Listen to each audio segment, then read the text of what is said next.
Liverpool. Kick off tomorrow, Saturday at 12:30. Any key player news? Benteke is out, right? He got red carded Oh yeah, midweek, silly. so he's gonna be out for 3 games, I think. Yeah. So this is his battle with his former club. Benteke used to play for Liverpool, right? Back in the day. Yeah. That's it. Yeah. For Liverpool, anything for Liverpool? Not really. Matip, Gomez. Matip is doubtful. Gomez is Yeah, out. the Milner's ones who out. have been out for a Shaqiri. while. We're Yeah. talking Matip, Van Dijk, and Gomez. hmm? Gomez as well. Right. Joe Gomez. Yeah. Yeah. Something I saw random. You remember Divock Origi? He's been Yeah. linked with Wolves. He wants to move away, and he just might go in January. And I think Wolves are interested. Red is It's Origi better. still at Liverpool? I thought he He's better. left. It's better than being rotting there, not getting your game time. And you don't blame Klopp for not putting him on, to be fair. So anyway, that was just something random with the Liverpool players. So considering everyone's playing, I guess we just talk about their recent form. Palace, you can't say, they've always been a difficult side. They did. Who did they play against last time out? Uh, they played. Just last week. Oh, terrible memory we have. No, Liverpool played Spurs, right? No, Liverpool They played won 2-1. West Ham. West Ham 1-1. When True. the one they drew 1-1. Yep. Yeah, I don't know, man. What can you say about Palace? They are quite a tough side. They always are. Mm. Yeah, so they drew against West Ham. Before that, they drew against Spurs, also 1-1. And before that was the demolition of West Brom.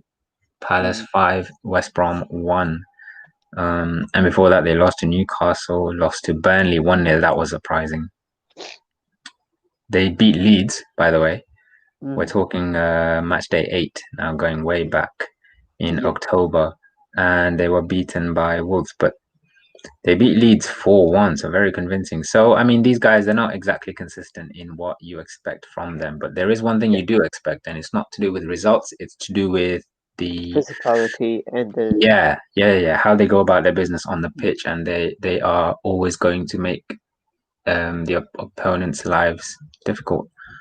Yep. So they do give a tough performance. And as to this one, Liverpool, I don't know if they're going to, if Liverpool Spurs match, quite an entertaining match. And I thought Spurs bottled it, I thought. But at the same time, Liverpool basically Liverpool dominated. Liverpool dominated. It wasn't like an equal No, game. they full on attack, and then Spurs was just chilling back and soaking up the pressure. It was almost like it was bound to happen, and then finally it did. But so Liverpool's going to be the top of the table now, a couple of points clear. 3 points clear, isn't it? Yeah, 3 points clear. Yep. And they're going to want to maintain that. Oh, They're damn, going to they want to are 3 keep that points clear. distance from Spurs now. They've got all of their players, and Champions League is a long way away now. Won't be coming back until Feb, I believe.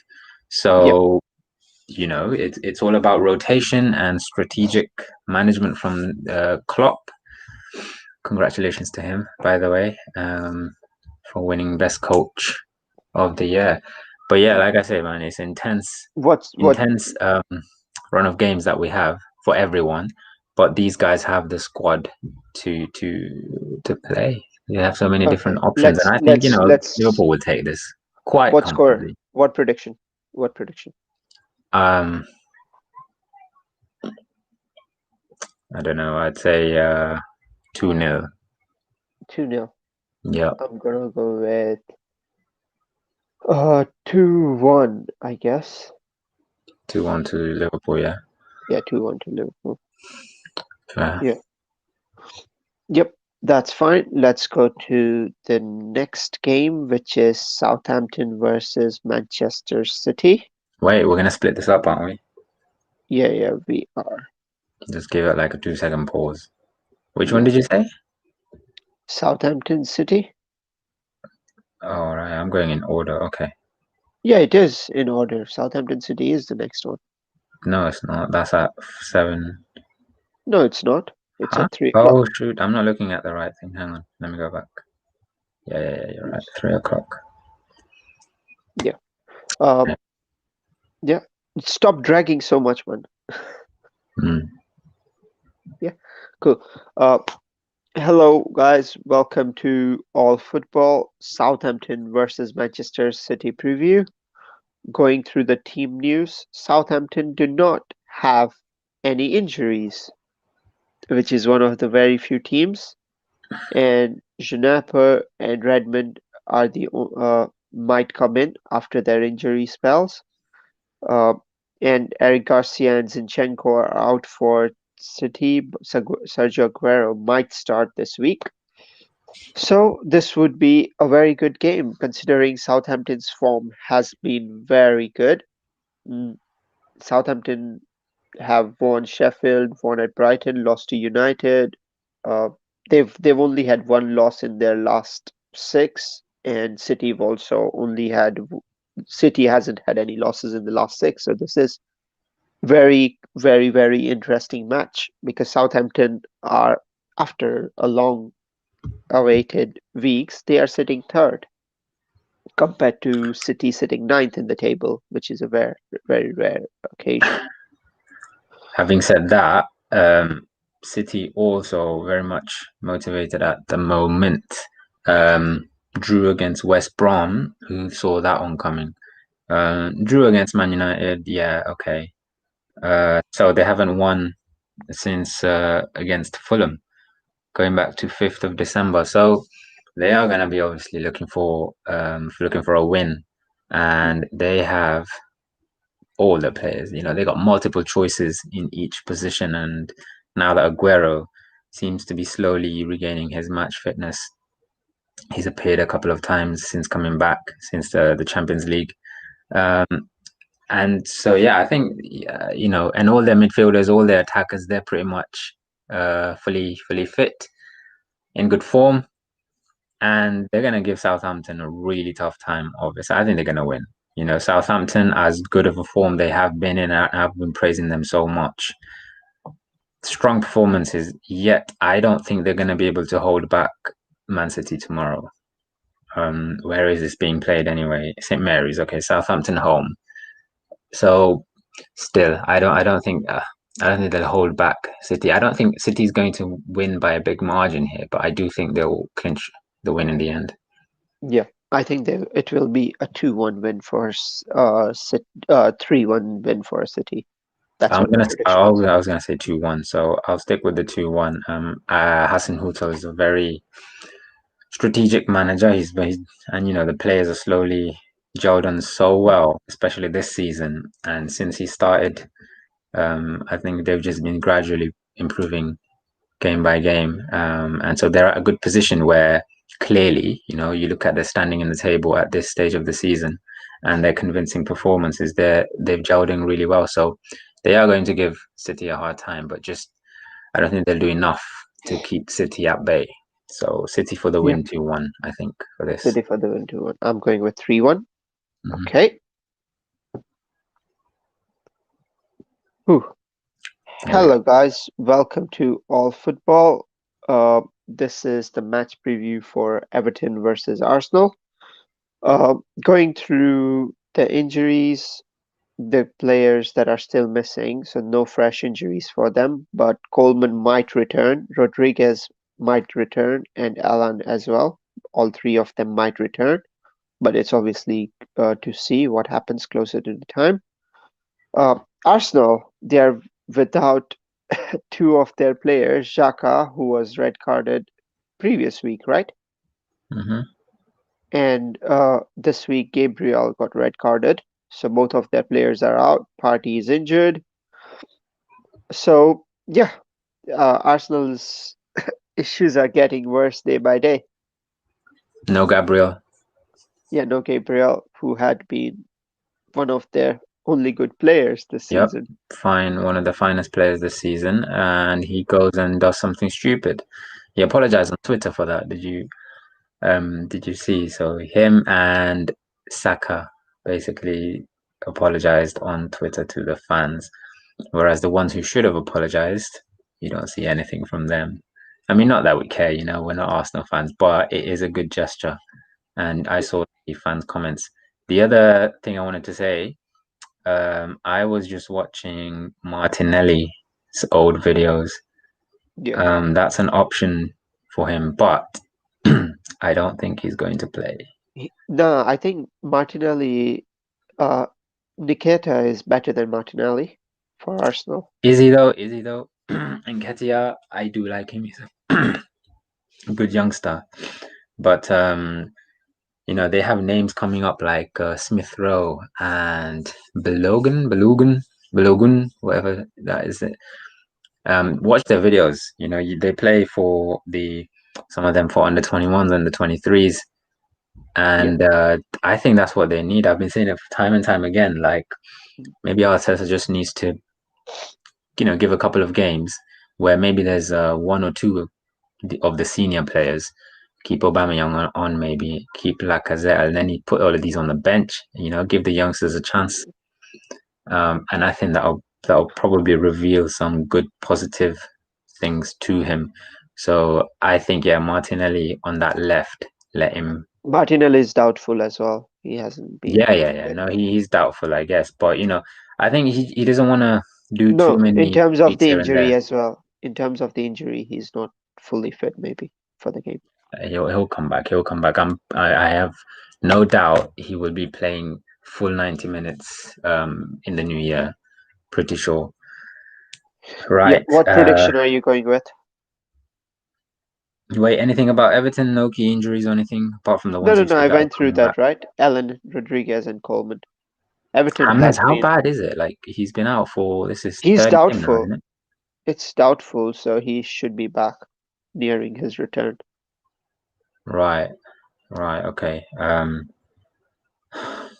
They are missing him. You can tell, right? They are definitely Yeah, missing him. They are still 100%. just about managing. In some cases, not just about, but they're managing pretty But well. so But to be honest, in the last two games, we backed them to lose, right? Because at Leicester, you backed them to lose. I backed them to win just narrowly. They won convincingly 2-0. And against Chelsea as well, who were on a red hot form, Everton beat Chelsea as well. yeah, we both said Chelsea was going to win, and then these guys.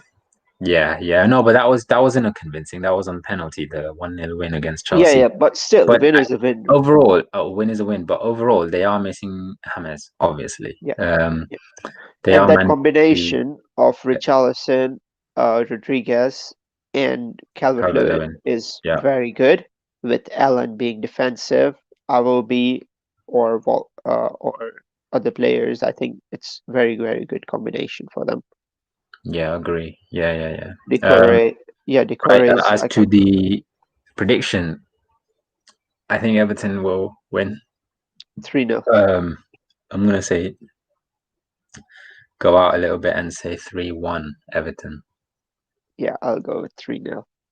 I don't see 3-1, Arsenal scoring maybe because they are stepping too defensively. They've got 5 defenders, Elneny and Ceballos as well. Both of them are defensive minded. They don't have any other defensive midfielders, and then only 3 players up front. That's not enough to penetrate Everton's defense, man. Yep. So yeah, I'll go with 3-0 and you going with 3-1. Good. You start the next one, please.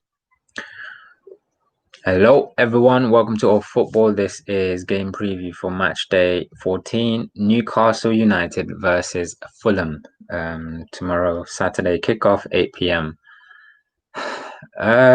What can you say? Well, for Newcastle, first of all, do you think that they have basically gotten back on track in terms of form to before the international break? I think they're pretty much back slowly. No, they lost 5 2. They lost, and then last week when I thought they were going to lose, they won 2-0. So no, we didn't say they were going to 2-1 lose. They at were going to West win. Brom. Yeah, Yeah, they yeah, we won did say they 2-1 were at going to West win. Brom. But I think they've stabilized. They had a bit of a rocky phase in the middle. You know, Yeah, initially the season started, it was all right. They were killing it almost, and then Callum Wilson got injured, and then they were a bit shaky. Wilson, Fraser, all of these players that they really relied upon, they got injured. But now that they're back and they've slowly gelled back together, they do look a bit more convincing. yeah. On the other hand, for this fixture, you have Fulham, who where are they in the table? Third, second, Fulham are 18th. 18th, right? But Yeah. if Fulham So wins this game, they go 16th, just 2 points behind Arsenal. yeah, it is quite. Oh, that's crazy. It's ridiculous. It is very tight in the Premier League, as it always is, whether it's towards the top This or the season bottom. At is this the stage, most especially, open. it is Yeah, quite this early season, still. Like, no, but this season has been most open season no, but at so this far. stage, it's usually it will open up a little bit more. The gaps are going to start showing more and more Mm, as mm. we get into January. So, Yep. I mean, after the Christmas period, things, they just get more and more distant from each other. So, but that's crazy to think that if Fulham win tomorrow, 13, yeah, they'll be 16th, Yep. just below Arsenal. Yep. Yeah, that'll be okay. But yeah, have they got any injuries? I don't think they've got Nope. any. Both of the teams don't have any major injuries. I think McKinney's, Right, Lascelles, and Saint Maximin are the 3 injuries, right, for for Newcastle. Yeah, that's been quite Newcastle. for quite a while ongoing now. Yeah. Yeah, exactly. So those are there. Fulham, Fulham don't have anyone they, injured. do you know, so last match they drew against Brighton. They Yep. drew against Liverpool, the Yep. surprise result. Yep. 2-0 against They could have City, won the Liverpool which I game said, as well. hey, They could have won the Liverpool game. There well, was a few just VAR by looking at controversies, the but score, you could say that. And before that, only a 2-0. I say only because we kind of expected a clubbering from City. mm, 2-0 loss to Fulham, and before that, they beat Leicester. So, and they managed to get 2 goals against Everton. They lost 3-2. So they're not as terrible as their table standing shows or yeah, implies. yeah. Um, so they could, who knows, man? Who knows? They could surprise us, and they won against West Brom about 6 game weeks ago. But yeah, I don't know, man. They could surprise us. What Newcastle are are you not going good with? there, even though they're getting back on track. What do you think in terms of Prediction. goal? Mm. What? What prediction are you going with? I am going with a 2-1 to Newcastle. Yeah, I think Fulham will take this 2-1 to Fulham. 2-1 to Fulham. Yep, fair. Yeah. I can't, not too surprised by that because they could do it. Yep. All right. Cool. Let's go to the next one. Ooh, you want to take this? Hello, welcome to our football matchday 14 preview for Brighton and Hove Albion versus Sheffield United. First of all, where is this being played? Amex. So yeah, Brighton home. Last game, Sheffield lost to United, even though they put in such a good performance. Had me nervous there towards the end for a few minutes. Biting nails kind of moment. But we pulled off in the end. But Sheffield did put in a decent performance, especially McGoldrick. He was their star man there, pushing, Berge driving as well. forward. And who? Berge, the guy who blocked Henderson Oh yeah. for the first time. Yeah. But I think that's gonna continue into this game as well. So they have a lot of positives to take away from the match against United yesterday, wasn't it? Yeah, it was yesterday. Yesterday. Oh, that's so crazy, man. So fast. So yeah, they've got some positives to take away from that game, and I think they should just try and take the blueprint from that game, reproduce it into this Brighton game, I think they'll win. I think Sheffield have it in them to beat Brighton, even though I know bottom of the table, terrible season, they haven't won a single game. But if they can, well, I'm just going by solely that United match yesterday. So I think if they can, play like that against Brighton tomorrow, they could potentially win. I genuinely believe that. So anything in terms of players? No, I think the way they performed yesterday was amazing, and they need to find a way to play Musset, right? Musset is his name, right? Yeah, he came on in the second half, didn't he? Yeah, they need to find a way to play him, man. Brewster as well is And another one. Brewster, both of them linked up so well. Yep. In I the think threat yeah, they they had. came on and they had a positive aura about them, but it was almost too little, too late. So, Yeah. well, I mean, I'm glad, they could have caused us more trouble. But McGoldrick definitely, Brewster Yeah. should play, I think I'll go for a and Sheffield all win their this one. defenders keep them on. But I just think overall, generally that they had a bit of intent, and if they want to get out of this dreadful relegation zone, rock bottom at the moment, then they have to win matches like this one coming up against Brighton. And as we saw yesterday, they can play like that against Man United. They can beat Brighton. Yeah. So considering this to be hanging on their mind, the fact that obviously they're bottom of the table and are having a terrible season. They're playing At the without same fear. time, That's what brings, right? Because they know that even if they lose, they are not going to move anywhere. But if they win, they have chance of coming out. yeah, no, exactly. All of these things, they always think about these things as well, and it plays on their emotions, and it all adds to the mental drive, which in turn drives their legs.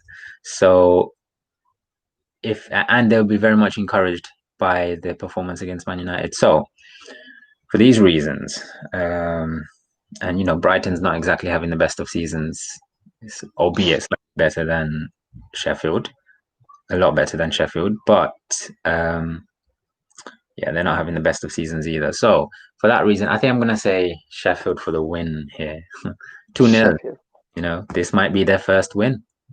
Yeah, I'm going to go with 2-1 because Brighton, I think, might score. So 2-1 for Sheffield. 2-1 to Sheffield. Yeah. Oh, I thought you were saying Brighton. Yeah, fair enough. Sheffield. Yeah, let's hope. I want to see Sheffield just shake this off. Shake off whatever's been happening until now. Start off fresh, and tomorrow, hopefully, is the day that they do that. So, Yep. the best to them. Yep. That's it. Next one, Devish. There we go. Okay. Welcome to All Football. This is preview for match day 14 game Tottenham versus Leicester City. Where is it being played? Tottenham Hotspur Stadium. It's been, yeah. Right. So start with Spurs, I guess, first. No one is injured. Everyone's playing. Everyone's available. Yeah. Pretty much everyone is in hot form, and we have the deadliest duo in the Premier League, if not, dare I say, Europe at the moment. Yep. So in Harry Kane and Son, Son winning the Puskas Award for the best goal 2020, the one against Burnley. 70-yard run. What a goal. Every time I watch that, I've seen it at least 10 times since yesterday. But the reason I'm saying these things is all of this helps towards the mental drive as well. And while they stay grounded to reality, I'm sure Mourinho is, we know what Mourinho is like, very much of the psychological type. And so he's going to want this win against Leicester so badly and try just hope that Liverpool draw or lose, and then so that these guys can go back to the top of the table. So there's that factor. I'm sure they're still hurting from the Liverpool game, especially when they concede a game pretty much on the last minute. That header by Firmino. So they'll be hurting from that. and so they're gonna want to really win this, really win this, and it's their home ground. I don't know if you've got anything to say about Leicester on the other side. No, Leicester they lost to Everton 2-0, which you didn't expect them to. You expected them to win at Everton, but other than that, they've had pretty convincing wins recently. But they lost to Fulham, so they have been inconsistent. They haven't been as consistent as you expect them to. We say that, but then they are fourth in the table. And yeah, because of what you just said, they lost to Everton, and Fulham, which is why they dropped a place. They were third, and then now they're fourth. So, is that a sign of more losses or draws to come? I don't know. Yeah, but, I think I'm gonna go with a 2-2 for this. 2-2, interesting. Yeah. I don't know about the 2-2. I do think Tottenham's gonna win. Leicester always puts in an effortful performance, so that's going to be there. But at the end of the day, I do think over the course of 90, Spurs will play a better game. If they're leading by 70 minutes, Mourinho's just going to park the bus. No, but fatigue's going to make a difference. Fatigue is going to make a difference. Like Spurs, yeah, they do have a bigger squad, but they are too reliant on Son and Kane. And they haven't taken a break since the start of the season, I think, except a few of the Europa League games. With Son, it's less about fatigue and more about the potential for injury, which is a very scary thought for Mourinho and for Spurs. Same with Kane, if any of them, they've got Lo Celso, who's been playing, and he's all right, but he's not Son and he's not Kane. Lamela is not back yet. I believe he's still injured. Yeah, Moura. They have Moura as well, right? Lucas Moura is there, but once again, he's good. He's not that best, but he's not quite these two. So that factor is always going to be Ali there. Played as well. Huh? Dele Ali played as well. Dele Ali, yeah. As a sub, but yeah. But okay, anyway, I am going to say, what did you say? 2-2? Yeah, 2-2. I'm gonna say 2-1 to Spurs. 2-1 to Spurs. Okay. Okay. Yep. Right. Welcome to All Football. Matchday 14 game preview for the old rivalry, Man United versus Leeds United. Manchester United versus Leeds United. What do you expect from this game, first of all? Obviously there's going to be a lot of talk about the history and the rivalry we had before.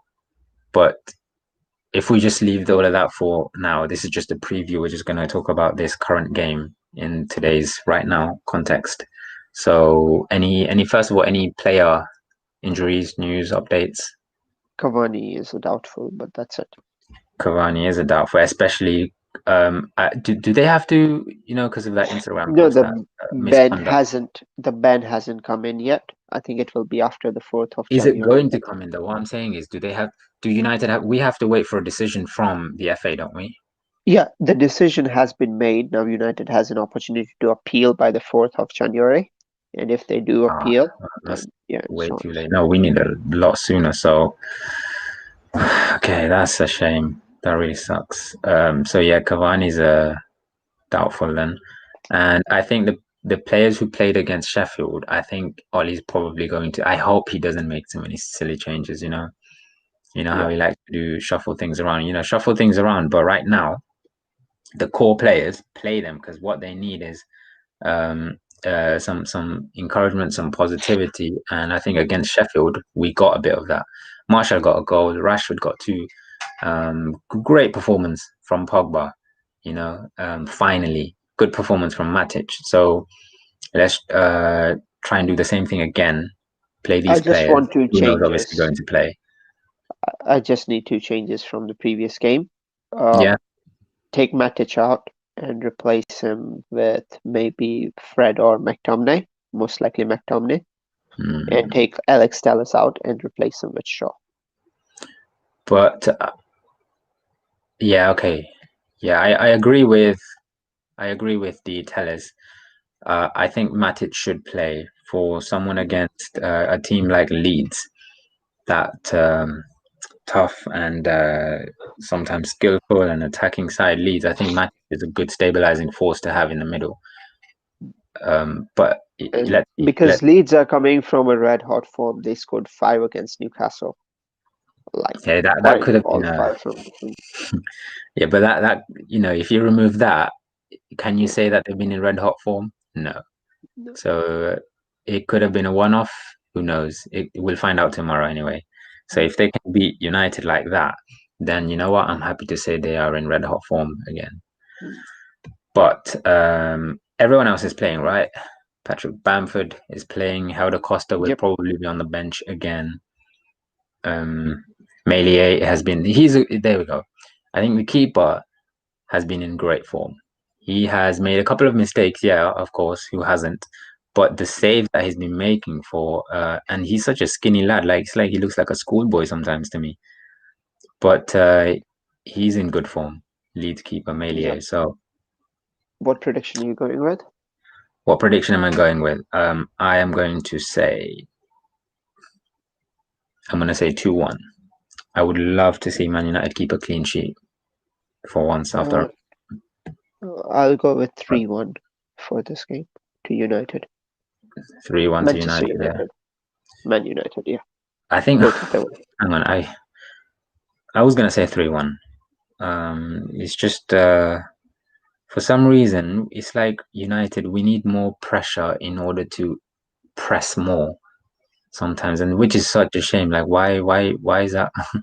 Why do we have that ingrained in our minds? We shouldn't be needing that amount of pressure to press forward and get our shots in.